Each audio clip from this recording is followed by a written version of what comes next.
Yeah, with draft starting now, the sides have been swapped. Bucky Stratosphere going to be going on the blue side. Elventus Amber looking to turn things around on the red side. And starting us off with the first phase of Bans Gungeon, Bard and Jin are going to be taken off of the board by Bucky's and Amber. Well, they are not a fan of Jesus' Galio. They're going to be taking that away, as well as the Nocturne remaining a key ban here. And for the side of Bucky's, or at least, sorry, for the side of Elventus here, they should be looking to most likely, again, the ban for the Kled is most likely probably going to stay stagnant. It is going to be a ban that we're going to see in pretty much any match versus Bucky's. Is it? Have we not seen it? Sorry, my pro draft just crashed, so I'm trying to like boot it up while I was talking. Oh, it's not a Kled. It's not going to be banned from the side of Amber, and it looks like Bucky's. They're gonna take away the Tristana flex pick here, and Amber will most likely be able to get that Rumble, try to run the combo back, but giving over the Kled to the side of Slim Kim, he had a great game one. The solo kill, a lot of team fights, even though there was a lot of Galio setup, he was able to get multi-man face breakers into just full big combos, and he was drawing a lot of pressure, especially as the mid transition into that late game. I say in quotation marks because we were only 22 minutes in, but he was able to soak a lot of pressure, so great play from him, but I feel like he will pretty much opt in for this club because he has so much experience and so much comfort on this champion. Gungeon, I want to throw a hypothetical at you here as we continue to make our way through the draft. Elventus is going to be locking in Varus for their ADC, so I ask you this, Sir Prince of Nepal, do you take the Tristana mid or bot? I think for the side of Bucky's, I would personally take the Tristana mid. Again, we haven't done as, because Jesus is a new mid laner. He's not the primary mid for the side of Bucky, so there's not much kind of, we haven't explored his champ pool out, the op.gg stalking that every caster does. And so I personally like the Tristana mid because I think it's so lane dominant and it can do a lot of work. It beats a lot of mages, it beats a lot of assassins, really, if you can itemize a little bit of defensive in the early game. And the amount of push it has, and especially with Bucky's, if they want to end up running a aggressive early game jungler, the best champion to do that with is Tristana, when she can just jump on the enemy jungler herself, blow them up immediately. So I would like, kind of with what Bucky's went in with game number one, Tristana mid, I think, is really good. I'm excited to see this Lee Sin because I'm pretty sure it's going to be Lee Sin top lane. I know we haven't seen that much in XLNC mid lane. But again, the trickle-down pro play champ pool is finally trickling down, and finally we pray that Khan's Lee Sin will grace us in this Bucky's game. Well, Amber are going to be taking away Shen from the top lane, and Gnar, they seem to think this is going to be a Lee Sin jungle. I don't know about that, Gungeon. I got a feeling this league could be going up to the top lane. We'll have to see. Bucky's trying to ban away Volibear, a flexible option, but I'm curious, a champion that was locked in, not banned away. We see Elventus Amber locking in the Lulu. As we finish up the second phase of bans, we'll be able to see what their red 4 pick is as well. Gungeon, curious about your thoughts on the Lulu headed down to the bot lane. I think the Lulu is a very solid pick, but obviously right now the reason she's so meta is because she synergizes so well, obviously, with that Kog'Maw pick. I'm interested to see the Varus Lulu lane. I don't think it's the strongest. It doesn't do... For me, one of the big things, especially with drafting, is I like to see comps in their best... their best aspect. So I don't like to see a Varus Lulu when I can see a Cog Lulu.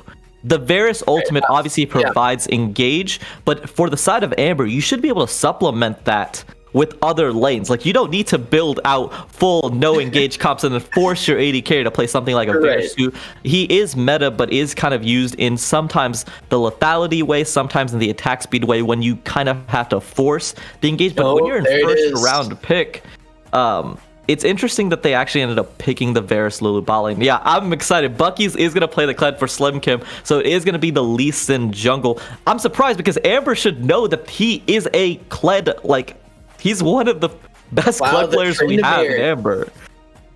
Trindamere, we are getting spicy in draft, Mac.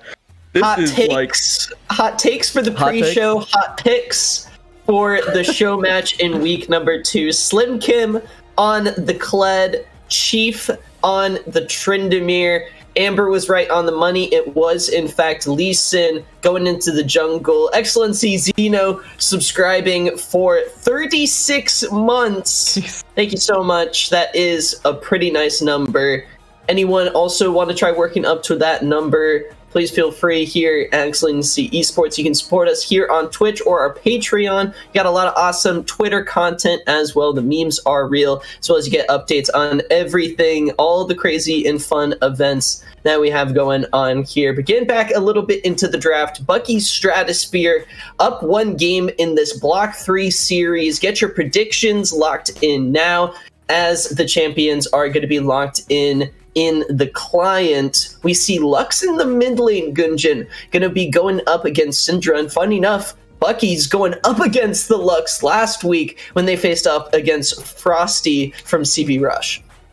I'm excited to see the Lux versus the Syndra matchup. As long as the Lux, I think this doesn't get seen as much, but I feel like a lot of mid laners should do this, where if you're against a lane like the Syndra, just go for the Merc Tread's first item. Just eliminate the ability to get one shot. And I expect Bucky's mid laner,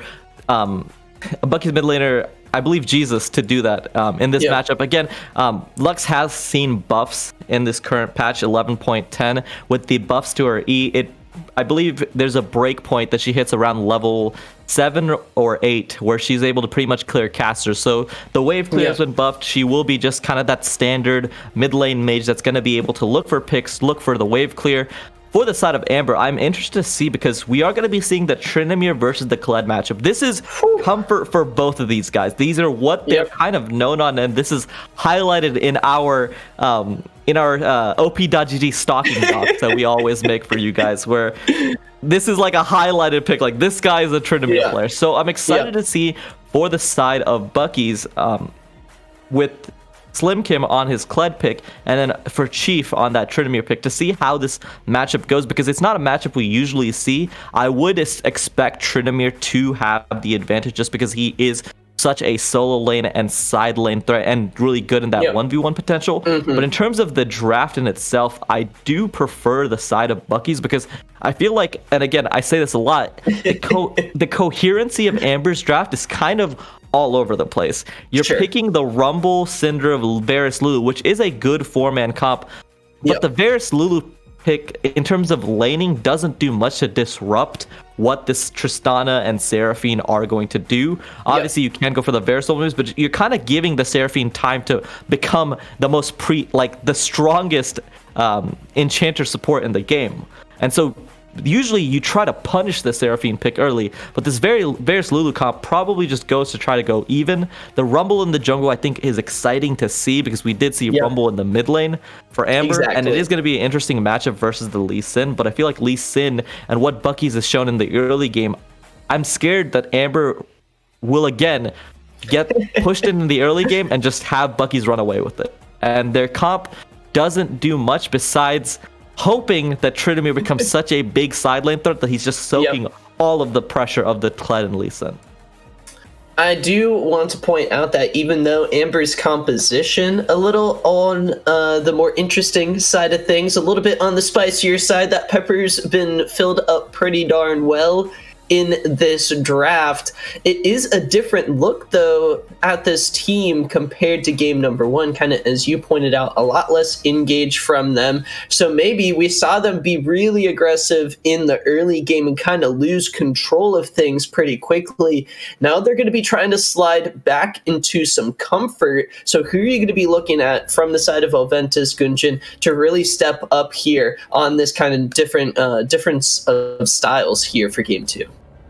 I think you have to give it to Chief. I mean, when you pick a champion like Tryndamere that is so just off meta, off the wall, he's kind of that carry for this comp. You pick a Tryndamere because you're like, okay, he's going to set up in the side lane and become such a monster that he's going to just win the game by pushing Nexus. Because in terms of team fighting, I mean, all he's going to do is jump in, probably gets Lux binded, probably gets Seraphine slowed, and slowly try to kite as every member on Bucky's is pelting him in these team fights. So unless he gets a great flank off to really utilize this Tryndamere pick to its full effectiveness, you are going to pretty much sit him in that side lane, keep the rest of the Amber core together, and try to make as many plays as you can while holding the line for Tryndamere to split push. So I'm excited to see what Chief does, and I'm excited to see what Slim Kim does on his preeminent pick of this because it's going to be a really interesting matchup top lane. Well, ladies and gentlemen, don't click out of that browser. Game number 2 of this block 3 for week number 2 in the mid-league. Bucky's starting to find their footing outside of heavy. They're looking pretty good here in the mid-league. We'll have to see if they can keep it up here against Elventus Amber. They're switching things up. It's not a boring tank matchup in the top lane. Don't click out of that browser. We'll be back with Cam and Icarus on the Rift in just a bit.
Welcome back, ladies and gentlemen. We're hopping into game 2 here of week 2 XLNC mid-league between Bucky Stratosphere on the blue side and Elventus Esports Amber Elite on the red side. For the second time today, my name is Icarus. I'm joined on the desk in this game with Cam Com. I'm super excited for the second game here, but this top lane matchup is absolutely stunning. I was not prepared for the Kled v Tryndamere solo queue-esque top lane 1v1 lane. I am definitely excited for this top lane matchup here. It is definitely some more comfort picks that we have here. It is going to be more Kled sided, so I am surprised that they did decide to R5 the counter pick for Tryndamere, as it is not a Tryndamere sided matchup based on statistics, but these are both definitely very comfort picks for these players here, so hopefully they are able to turn it around. I'm not sure how this matchup works. I've never been a top lane player myself. As an AD carry main, it's really weird looking at these top lane matchups and trying to determine who would do better here. Chief is going in a little aggressive on the Slim Kim. Won't be much besides just a bit of traded health bars here, but with both junglers starting on the bottom side, neither top laner wants to commit to a full fight just quite yet. Yeah, they're just gonna spot each other out on that top river bush and just handshake it out and say, "No, we're not gonna level 1 fight here. We don't want to do that. We want to fight real on the wave." That's where you always want to fight. You want to be fighting over the minion waves. You want to make sure that you're trying to get experience differences wherever you can here.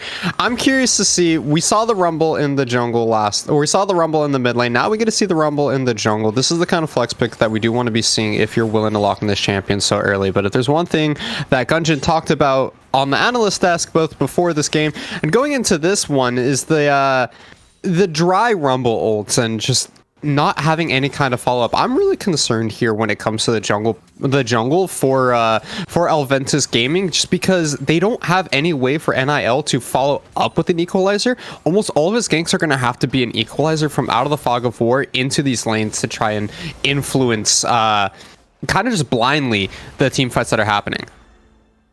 Yeah, I mean, NIL on this rumble is definitely going to be looking for more of this clear style having that you want pre-6, and then once he is able to get that level 6 equalizer gank, he will be looking for some more early game aggression. But I mean, Chief here, he's already going to be ganked in this top lane on this Tryndamere array, once again looking for this early first blood. Is he going to be able to find it? It doesn't, not quite going to look like it here.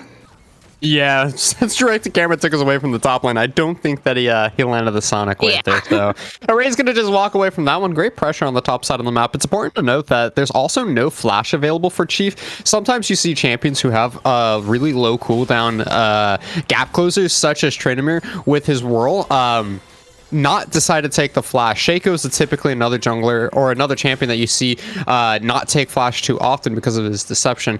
But I'm curious to see how this Ghost is going to end up working out for Chief. It's also important to note that he went Ghost Ignite, so no teleport available for the top laner of Elventus either. And if you're looking to split push, this could either mean the absolute side lane dominance for Elventus if Tryndamere can get ahead early, or it's going to mean he's going to be completely worthless. It's just one of those really hard to gauge summoner spell options in the top lane, because it really does depend on how you perform in the early stages.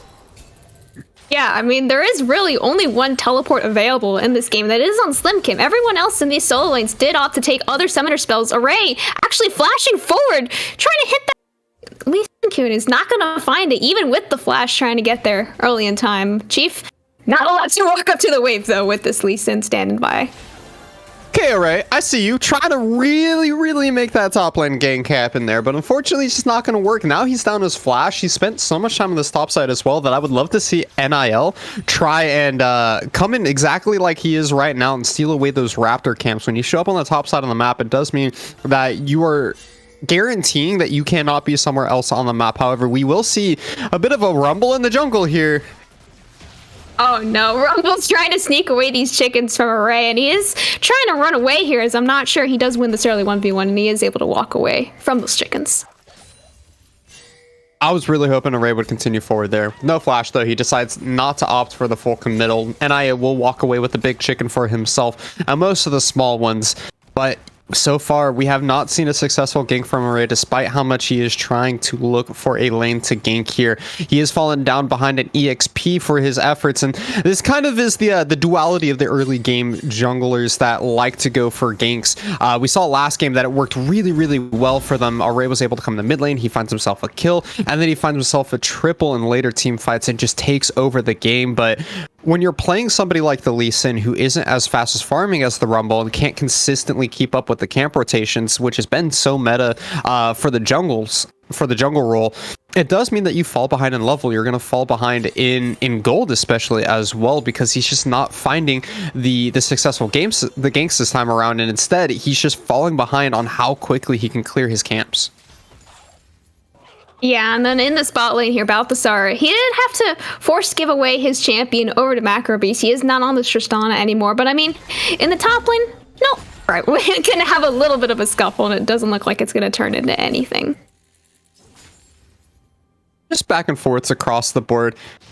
It seems like such a different game. It feels like almost like a different series here, considering that in the last game, we just had so many kills going on early. By now, there was already 6 kills. Rumble not gonna find his first gank there, but a jungle, the first dragon of the game will be picked up here by Avon and the side of Bucky Stratosphere. So good on them to take that time, sneaking away that first dragon.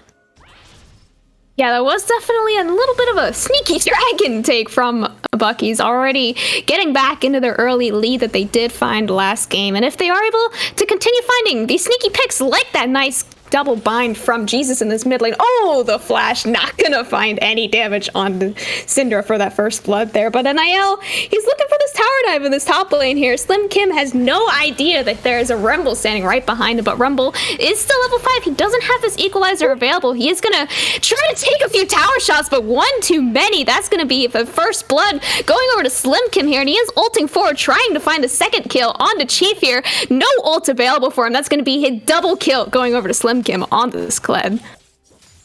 Another failed dive coming in by Elventus Gaming here, this time on the top side of the map. It means that Slim Kim is going to be able to find a couple kills for himself. That is going to feel so bad here. You come out of game 1 failing that bot lane dive. Now you come into game 2 and you can't make the top lane dive happen. And this is where we start to question the Ghost Ignite coming in from the Tryndamere. You know, you don't get that early lead. You don't have a CS lead yet so far either. Now you're down behind a level. You're losing these minions to the turret and a couple of platings. This Kled already has the bramble vest, and it's only going to get harder and harder for Chief to try and get the solo kill in the top lane. Yeah, as you were saying earlier, Rumble ganking early is not really what you want to do without his ultimate. He is usually one of those power farm to level 6 and then gank with your ult junglers with his especially low ult CD. And I mean, Array, a little bit of the disrespect, stealing away that blue buff right under NIL's nose, but he might be able to be caught out here. He is still level 5 on the Lee Sin here, trying to escape through Chicken Crocs, but it's not going to happen. Chicken Croc's able to pick up his first kill of this game. It's a great pickup there for Chicken Crocs. Easy rotation coming over, is able to find the kill. It is not going to mean in any kind of neutral objectives, just more camps being stolen away by NIL, which is you like to see, but it is not the end of the world here, seeing as how Array was able to pick up the blue buff. If anything else, what this really does is it makes the laning phase for Chicken Crocs a lot easier, because now he's going to have the blue buff, he's going to have the red buff available for himself, doesn't have the unleash power, unfortunately, but once that ultimate does come up, it means Chicken Crocs can try and just continue to shove out these waves, look for ganks potentially to roam into the bot or mid lane, or even just look to harass Jesus out of the middle lane and try and make somewhat of a CS gap for himself. Yeah, with neither of these mid laners having that teleport summoner spell available, they are just going to be looking for this more centered in mid lane 1v1 that you would expect more in solo queue here, with the cleanse and the barrier being taken by each player. Cleanse was popped by Chicken Crocs, though. We saw the binding land for just a brief second in the middle lane, and Jesus was almost able to get the solo kill. Unfortunately, though, that cleanse was available, so Crocs gets to walk away with his life. Doesn't give over the blue buff. We're not going to have some kind of crazy buff transfer train going on here in the middle lane.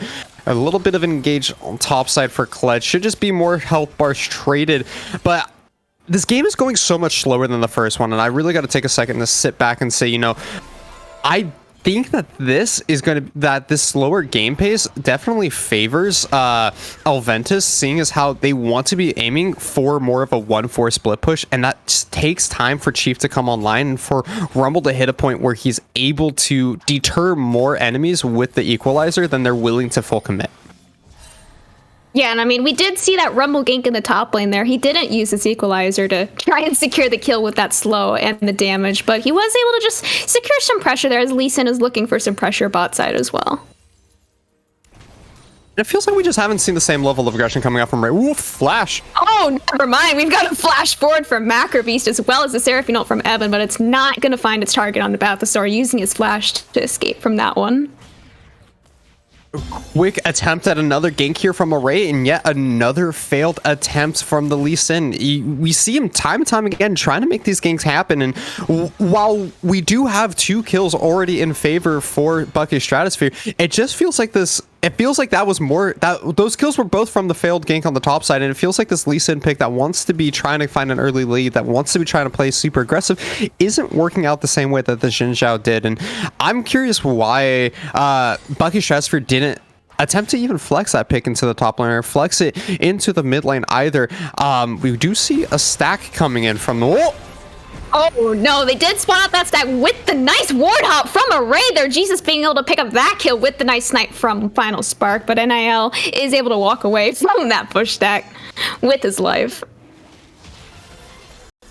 It is going to result in the dragon being picked up there. Great pick off from Array there. Finds the Lee Sin play. That's the insect we were looking for. Is able to find the dragon's kick. Ooh, almost a steal coming in from Balthazar. Find the steal here, but Array is able to secure that final smite there. But NIL is going to flash onto Evan there, picking up that kill. Array trying to turn it back around, but with the Lulu ult, not going to find it. That's actually going to be Balthazar's first kill of this game.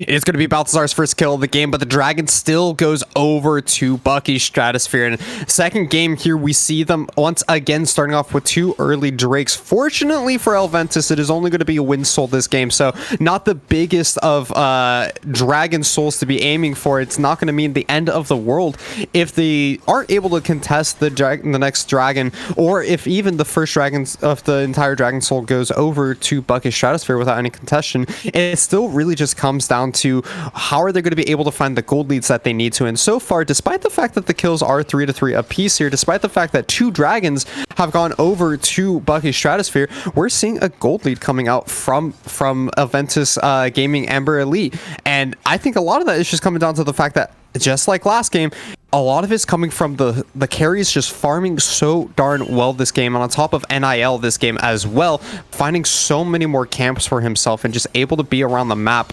around his side of the map with his jungle camps a lot faster than Array has been able to do.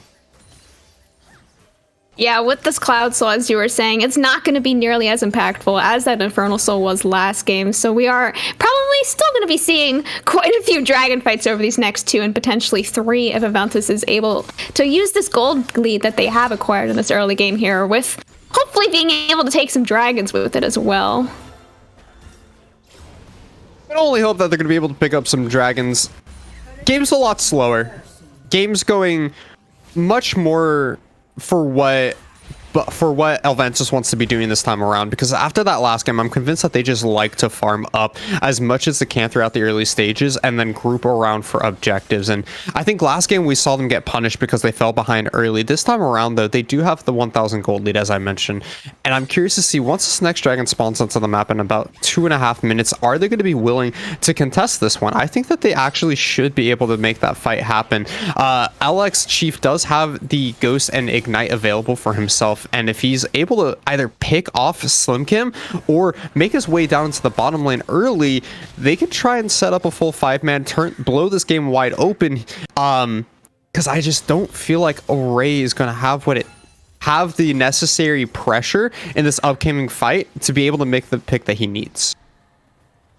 Yeah, there is definitely a reason that you have been seeing the Lee Sin mid and top more often than the Lee Sin jungle here, but it is still that flex pick that is able to go in the jungle with the nice kick, with the nice flash, even the smite Q as well. It's just, it is a nice pick in the jungle still, and he did pop his head into top lane there for just a few seconds earlier on, just to make sure that his Kled doesn't die to a 1v1 to Tryndamere.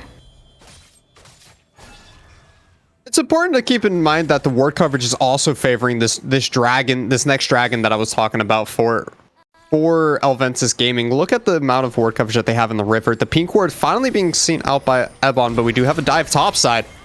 Array is able to secure that Rift Herald early on. Chief is trying to keep his life up before his tower falls down. He is going to use this Ghost, trying to run away with that Tryndamere Undying ultimate, trying to find a kill before his life is taken away from him. Array is just cutting him out, though. Slim Kim able to pick up that kill onto Tryndamere here, and Better Chemicals on this Lulu is able to secure that kill onto Array, as well as Rift Herald continues charging forward. Slim Kim here finds himself in a 1v3, not able to go away, though. Shutdown going over to Rumble here, but Jesus does so much damage on the slugs. He's trying to run away, though, because he did realize, hey, this is a 1v3. This might not be where I want to be. That's a nice bind landing onto Rumble, trying to make it out as fast as he can, and it does look like he is going to be able to walk away with his life.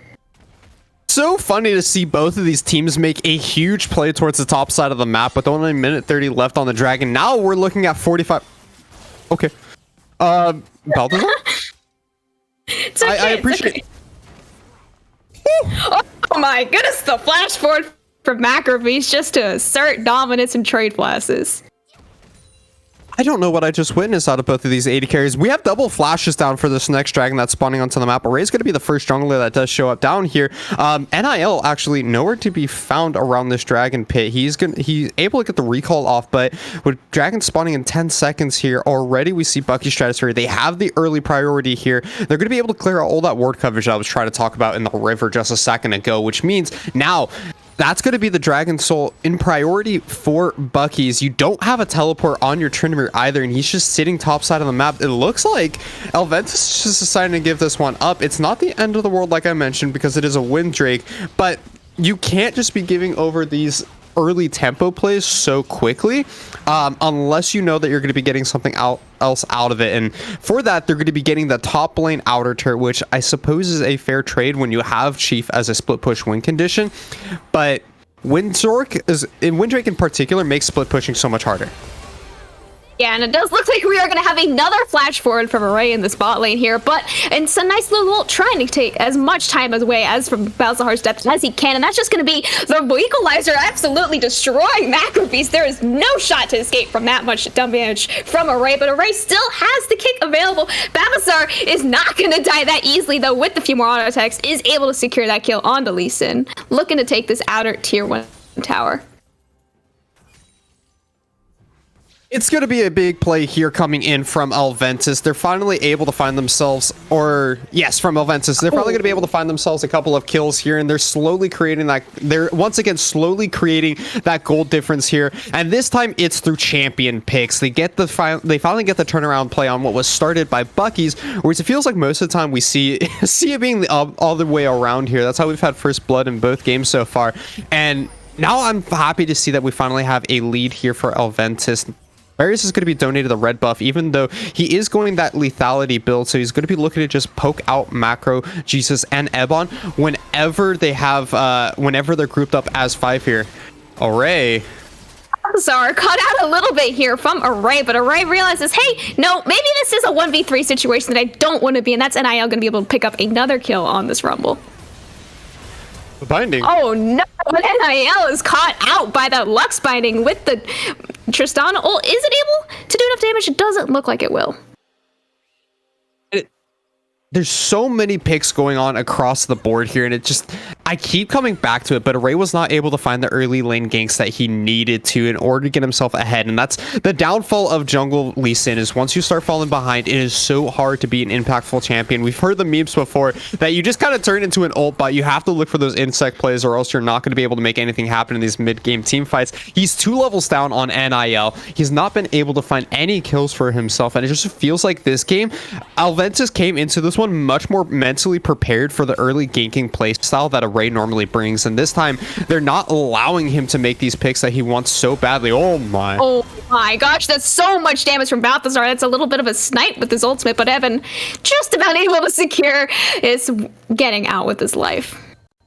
barely makes it out there. They have to blow double ultimates on the bottom side of the map just to make sure that the Seraphine is able to walk away. And that's why lethality of Varus is so scary to deal with. If he pops that ultimate on the squishy Seraphine, on the squishy Tristana, they're stuck in place and they're just going to get absolutely blown up from a simple piercing arrow, from the simple rain of arrows here, whatever it may be that Balthazar decides to throw over.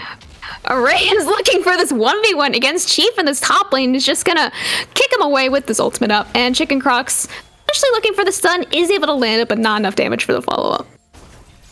Not enough damage. Array cannot find success on these ganks. You got to feel bad for the guy at this point. Dragon is going to be spawning in about a minute 30 here, and Array is still hovering around this top side of the map, so he knows that he's got a bit of time. Oh, Rumble.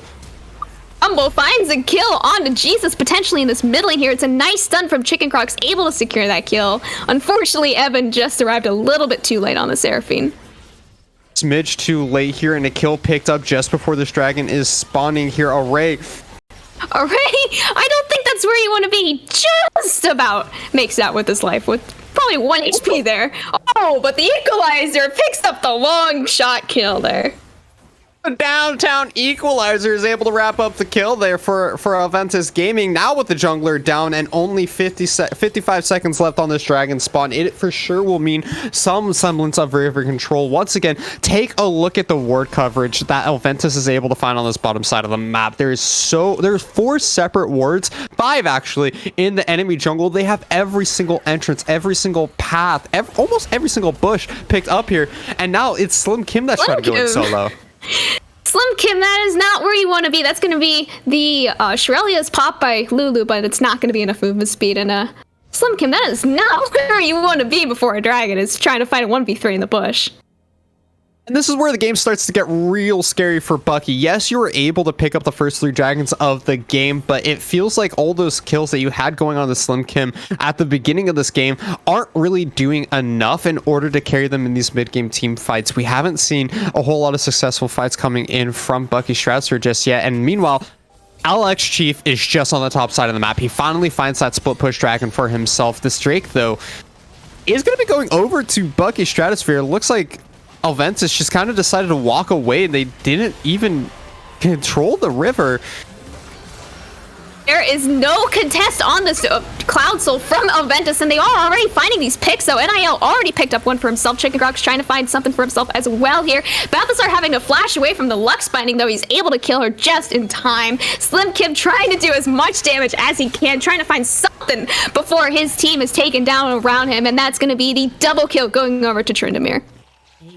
Double kill given over to Tryndamere, but it's going to be a clean ace picked up by Elventus. And across the board, this game just feels like it is going so much more in favor of Elventus than the last one. They are sitting 8k gold up in the lead. They have 15 kills to 4. They are doing so much work for themselves here. They weren't able to deny the win soul, but again, it's a win soul. It doesn't matter. It's not the end of the world. You got Lee Sin with his kick. You got Seraphine ultimate as really the biggest thing you got to be worried about here. But when Seraphine doesn't have anybody who's strong enough to stay in the front line for her to bounce the encore off of, it doesn't really matter too much here, because a simple Rumble equalizer or the chains of corruption coming up from Balthazar, or even a Scatter the Weak coming in from Chicken Crocs is going to be all it takes to make that ranged engage onto any of the squishy frontline members of Bucky Stratosphere here. And once one person gets picked, they have no option but to continue and try and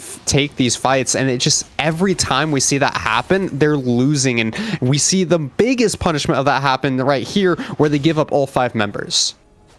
Yeah, early game Bucky's was able to find the very similar as they were first game, where they were able to find that punish and the dive, but the top lane on the Kled, it was not the same power as a triple kill on a Jinx early game. And I mean they are not finding the same luck as closing out with that early game lead as they did in the first game. They are slowly falling more and more behind, almost a 10k gold deficit, even despite having the Cloud Soul.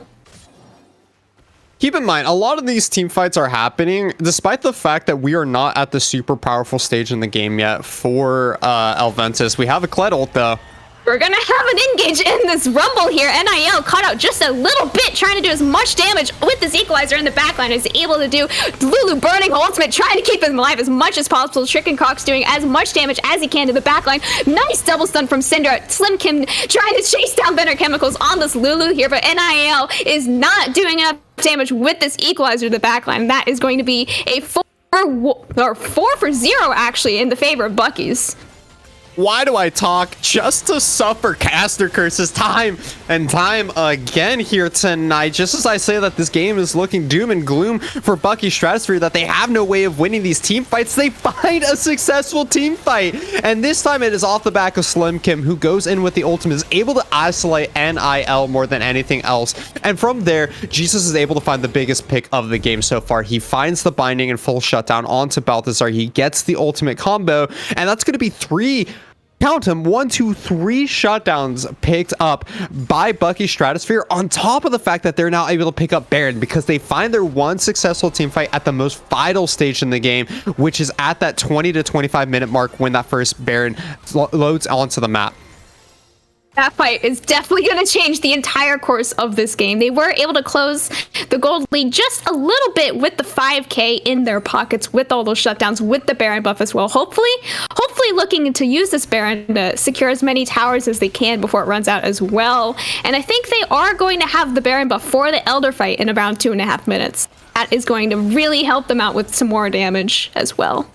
If they're able to have the Baron buff for this Elder fight, that is going to mean the world of difference for Bucky Stratosphere here, and that would put them in a position to win the second game. But you already mentioned, it is more importantly giving them access to so much extra gold across the map. They're finally able to pick up that bot lane outer turret. They're looking to pressure this mid lane outer turret as well, and that'll give them not only access to so much gold, closing this gold lead from 9,000 all the way down to 4,000, but it's also going to give them access into the enemy's jungle. They're going to have so much more room to work with to try and find ward coverage, and they're already trying to take what looks like another aggressive fight mid lane here. Okay, the equalizer is dropped, trying to find a kill onto Array, but with the shields from Seraphine, looks like he's gonna live that just a little bit longer. And Chief is trying to find the split push on the top inhib as well, as while his mid inhib is being taken down. But the Baron recalls are coming out. They are way faster than their normal recalls, so I think Chief is gonna have to run away. But Chicken Cross finds the flash engage, but not gonna be enough follow-up from his team, unfortunately, for enough damage. Oh, I was like, Chicken Crocs is gonna get the kill, and then we see the barrier coming out from Jesus. I'm like, Chicken Crocs is about to die, but nobody was prepared on the side of Bucky Stratosphere to make the turnaround play happen there. I'd like to see the very strong aggression coming in from Elventus there. They had an opportunity, if they cancel all those backs and don't allow for the rest of Bucky Stratosphere to get back, that Chief might be able to find an inhibitor for himself, but they're not able to make it happen. Everybody just runs back to base and finds safety underneath their mid lane inhibitor turret, and therefore Chief has to back away here. He is going to stick around this top side. He should have backed here in order to try and get just a little bit more itemization, and then make his way over towards this Elder fight, because there's going to be an Elder Dragon in the next 20 seconds here, and that is a dragon that you cannot give over to free here if you're the side of Elventus Esports.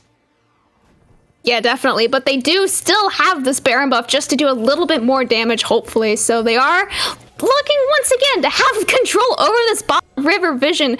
Before every single dragon fight, Bucky's has had this control over the river, which is why they are sitting with the nice Cloud Soul. And it doesn't look like, I mean, Elventus, they have to face check this entire team here. They have no idea where they are with the 0 wards. Better Chemicals having to use that Shirelius just to make sure that he is not out of position with his team. NIL the equalizer with a little bit of a flank. There is the equalizer coming out with the immediate stopwatch as well. Macrobeast is already taken down on this Tristana, being one shot. Final Spark doing as much damage, but it is already down. There is not enough follow-up. And I mean, Elventus, they are in the position to finally take the first dragon in the game, which is an Elder. Obviously the most important dragon out of the 4 that they have already seen. Be their first dragon of the entire series if they decided to stick around and take it, but no, they don't have the audacity to be able to try and do that one. Array is still up and available. Macro Beast, he's 0-3, but he's an 80 carry nonetheless. You know, he has the Kraken Slayer, he has the Phantom Dancer, and you cannot risk taking a fight when there's still the potential of that steal coming in from Array, though. I would have liked to see them try and force this Elder Drake, but instead they're going to back away. They're going to clear out some of their camps. They're going to go back and set and spend all their gold is the biggest thing here for Elventus Gaming. They're still maintaining control of this river, but it feels like they're almost playing with fire here. Array dodging away from that ultimate is going to be big news here, but it is not out of the woods yet if you're Elventus or Bucky Stratosphere, because this Elder Drake is really going to, I think, going to determine who wins this game. I definitely agree. And I mean, Elventus, they were in the perfect position right there to just try and secure that Elder for themselves. But then they decided to recall and just have another fight over it instead. So, I mean, Chief is here. He's going to try and find potentially something or not. That's going to be the flash kick already coming out from Array. Chief is already caught out. He is not going to be able to find any kills before he goes down. That is a shutdown going over to Array. This is now a 4v5 for the Elder. Most important dragon of the game. Oh, no, Elventus, this is not where you want to be. You are face checking the entire team in a corridor. Chicken Crocs is already caught out. Evan able to pick up that kill. Better Chemicals is not with this team. This is not where you want to be with the Lulu. NIL doing as much damage as he can on the Rumble, but unfortunately there is still a stopwatch available for Evan. Balthazar trying to do anything before he is taken down in the bush. That is the full clean ace for Bucky's, and they are going to be able to turn it into this Baron or Elder. When it matters most for Bucky Stratosphere, Array shows up huge for his team here. He finds the Lee Sin, he finds the insect play onto LX Chief, who was just a little too far forward, considering that the rest of his team had been backed into base in order to spend their gold, as we had just mentioned. With the Tryndamere down, their split push condition is not up on the map. It is a guarantee 4v5 for Bucky Stratosphere, and they just commit to that fight. They find pick after pick, isolated player after isolated player, and it guarantees them the Elder Drake here. Now they're rotating over towards this Baron. They have the quadruple dragon empowered Elder Drake, and they're going to be able to pick up this Baron because there is no way that Elventus can take this team fight here. Yeah, I mean, Elder is the spot that wins you the fight, and Baron is the one that wins you the game even. So, I mean, with both of them, in theory, you should be able to just walk it down mid with both buffs and just win any fight, take any objective that you see on the map. Not only do they have the ability to walk down mid, but they can walk down top, mid, or top bot, whatever lane they choose to go here. They will have to answer LX Chief. That is the one annoying thing about Tryndamere, is no matter what you do in the game, Tryndamere can always be found in a side lane pushing onto your turret. So I would like to see Slim come try and answer that. 1-4 is the best way to handle this approach here if you are Bucky Stratosphere, but they don't seem to agree. Instead, they want to just try and end this one outright because they are trying to line up that Kled ultimate for the full-on 5v4 engage to try and end it through mid here if they can just find an opening. Yeah, I mean, they've got to engage sooner rather than later here, and Kled is definitely going to go in as fast as he possibly can. Balthazar is trying to do as much damage, but his team is already gone, man. Chicken Crocs is able to find a nice pickup onto the backline there. Both ADC and support taken down, but Chicken Crocs, you are caught out, my friend. Array does so much damage on this Lee Sin, despite having a rough early game here, and it does look like Bucky's is trying to take this game to victory here. They are going to look for these Nexus towers here. There's not much that Elventus is able to do with just their Tryndamere and Lulu alive. Chief is trying to go in with his ultimate, looking for any pick that he is able to cancel out that the double Baron or Elder even buff, but it is not going to be enough. This is going to be game 2 taken by Bucky's Stratosphere 2-0 over Elventus for tonight. And what a turnaround from Bucky Stratosphere. Best bottom lane, best team in XLNC mid-league here. They were able to make this one happen. It really feels like it kind of came out of nowhere here. Suddenly 4k gold up. They're still down in kills. They're even in turrets, but really what matters is not so much when how they got the lead, but when they got the lead. They fell behind early, and despite not finding a whole lot of success for Array, he was able to still make those picks in the mid game, and that's really something that we've been talking about and hyping up Array so much for throughout this throughout the beginning of the season is that he is a huge jungler to be watching here. He finds the most important picks when he needs to for his team. He secures the objectives, and it just feels like this series so far, Bucky Stratosphere has been in the right place at the right time, whereas Elventus, yes, they are getting some macro plays around the board. They're picking up a lot of CS. They're making a lot happen for their team, but it's just not mattering because they're not where they need to be when they need to be is the biggest issue. Yeah, I mean, Array, he was having a very rough early game, nowhere near the early game that he had game 1. He did start off 0-7 on this Lee Sin, who is, on paper, supposed to be that early game jungler that you want to see. But, I mean, he did pull it out. He did get 4 kills in a row there at the end and eventually pulling his team to victory. And I think we are going to be throwing it over to the analysis desk with Mac and Gunjan. Thank you so much, Cam and Icarus. Gunjan, after game number 2, Bucky's seem to be on a roll for the first time in XLNC history. They've got 2 wins in a series, and they are absolutely going. They're out of the stratosphere already. They are in the exosphere of expectations. They are having a fantastic start to the mid-league.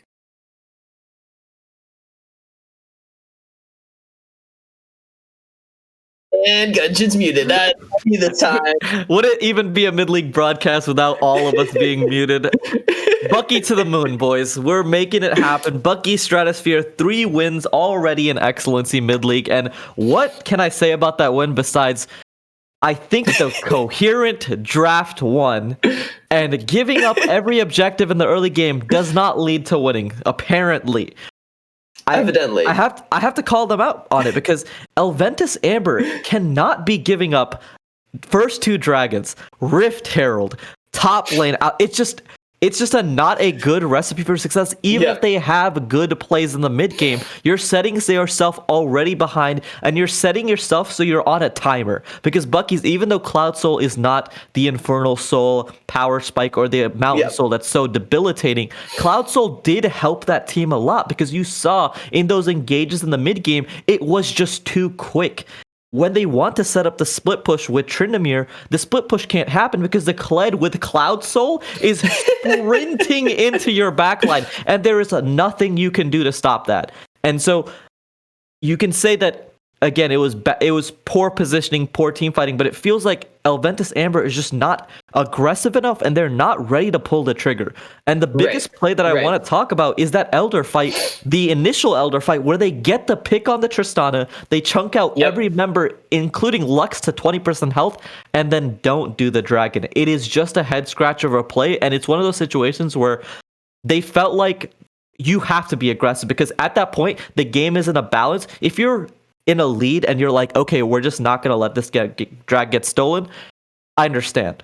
But if you're in a very close game, those are the plays. Like, it sucks when it happens. Like, there's a chance that Lee Sin steals, but you can't just play a game out expecting the worst possible situation. There's a chance that Seraphine steals, but you can't be like, we're not doing Baron because Seraphine's going to steal.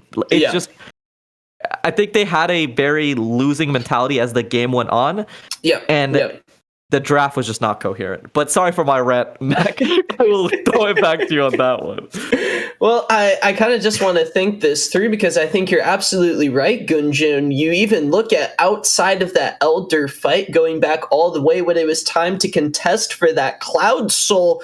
And even though Elventus Amber had well over a 5,000 gold lead, it was Bucky Stratosphere, despite even the vision advantage that Elventus had put down. They had to see Bucky's coming for that objective, but still there was no response. There wasn't any real fight over the objective because Bucky's were on the same page with each other. The squad has gone through an entire Heavy League season together, and despite not winning a game there, so far, Gunjan, they've shown so far through 2 weeks of mid-lead action that they're here to really put up a fight against some of our squads.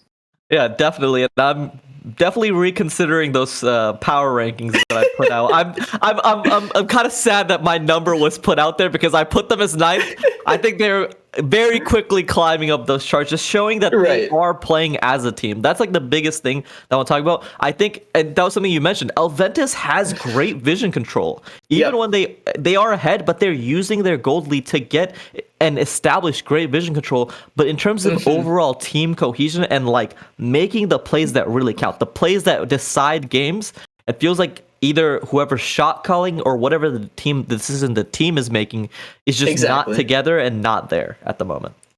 Right, and we saw sometimes from Bucky's that shot calling get them into a little bit of trouble, going a little yammo sometimes, or someone struggling to rein in Array a little bit during that early game because how aggressive he was willing to be. He took Macro Beast it was Balthazar taking away the red buff away from Array, and he took that personally. He was willing to go over the Drake wall, go into 3 members of Elventus to try to avenge himself. We'll have to see how Array is going to respond in game number 3 because it seemed like for a while Elventus Amber off of the back of Nil hitting some really great equalizers.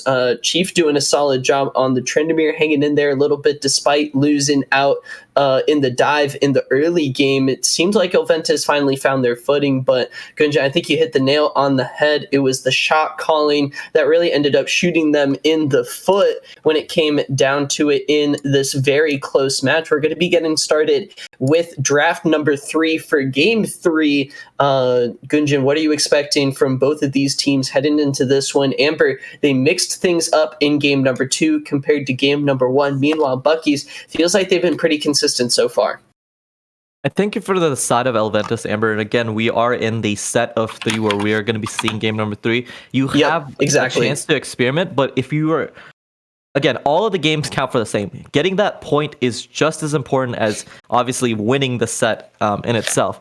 For the side of Amber, I want them to get it just a little, make it a little bit more basic. They're running these comps where they're having Tryndamere split push and then let's set up team fights with Rumble without any sort of real hard engage. Make it simple, make it easy. Try to go for one of these standard comps that we saw Bucky's ran in game number 2 where it's just Colette engage, let's all run in and deal damage. And that's it. And sometimes when you can't put it all together, you want to limit as many variables as possible. Let's limit the type of strategy. Let's just go for, guys, let's just play the 5v5, engage, 80 carry in the back line, control mage. Let's just make it simple, make it standard, but we are getting into picks and